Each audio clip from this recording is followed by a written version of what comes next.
Today I'm going to be replacing a front wheel spindle on a 2002 Ford Ranger Edge. This is the bad spindle here. You can see it's completely worn down. There's actually a groove cut into it there, a couple grooves.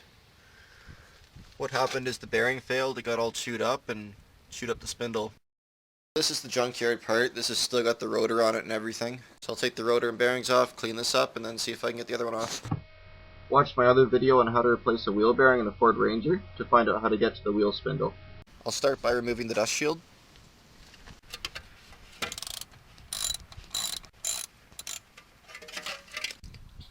So I'll start by removing the tassel nut here. Start by removing the pin here. So the pin on this one here was completely rusted out. This was really dirty. I had to clean it with WD-40 and the end of the pin ended up snapping off. So I'll have to replace that. I actually had to move this nut back and forth to wiggle this out of place to free it up before it came out. So if yours is really dirty, you might have to do that as well. Same goes for the bottom one here. So this was really easy to get out. Just took that nut off, grabbed a mallet and just hit it a couple times from the bottom, came right out. This pin on the bottom here was all stuck in there too, it wouldn't come out. So I just broke it off and pulled as hard as I could with the wrench on the nut here, and it's moving now. I'm just going to take this down so it's flush with the bottom here, not all the way off. Because what's going to happen is we're going to hit on this piece here downwards, and it's supposed to pop it out of the socket there, so that way it's not going to go all the way down. I had the tie rod back in here when I was pulling on the bottom nut, because the whole thing was moving, so this held it in place. Looks like this ball joint should be replaced too. It's pretty bad. It's moving around in there, so probably get one tomorrow for that. Alright, so I've taken the clamp off here. This is free. Got the tie rod out. Bolts loosened up at the bottom. And I'll just start pounding on here until this comes out. Alright, so I've beat on this enough right from this point here.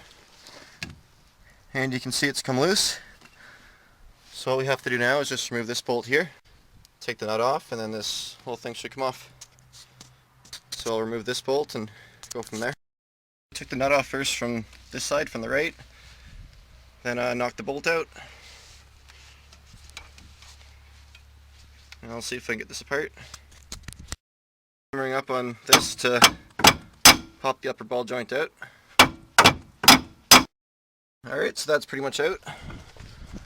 Just unthread this nut at the bottom and the whole thing should come right off. Alright, so the bottom nut came off. And I've just got the part sitting here. The ABS sensor is still attached. So I'm just going to reuse the sensor for the ABS from the junkyard part. It's just a simple connector on under the front bumper here. And the other connector is still intact on the other part, so that should work fine. I'll just take off these clips and get this out of here, and this whole thing will lift right out. The cotter pin on the lower ball joint was extremely hard to get out. It was very stubborn, it was rusted right in there.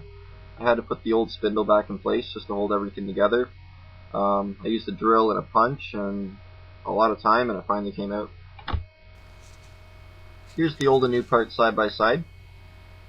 During this repair, I also had to replace the brake rotor, wheel bearings, and a tie rod end. Check out my other videos to see how to do those repairs.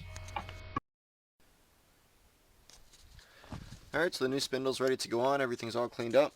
I've got all my parts here. So I'll try and get this back on just the opposite of the way I took it off. So I'll lift this back into place and use the big casting nut at the bottom just to hold everything together for now. So right now everything's in place. I'm just going to use the jack to lift up the lower control arm. This piece here. And that should lift this up a little bit and make it easier to get the top back in there. So I just push that down by hand and push the bolt through. Put the nut on there. And tighten it up. Just going to clip this cable in now to get it out of the way. Decided to replace this tie rod end right now. Actually, it's pretty bad. This is moving up and down, so go out and get one and come back to this.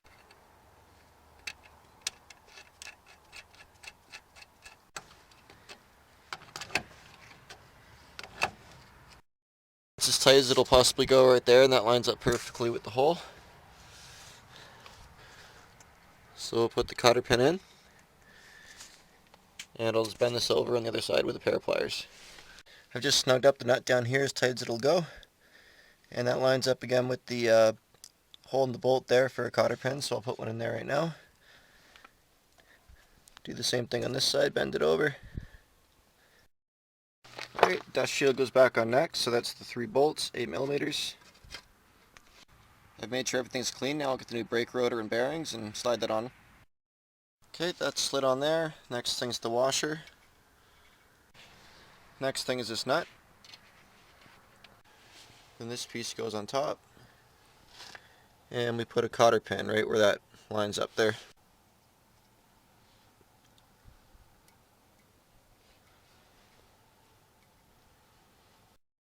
Just put a little extra bearing grease in here.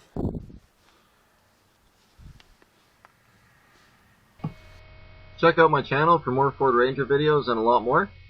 Thanks for watching, and I hope it helped.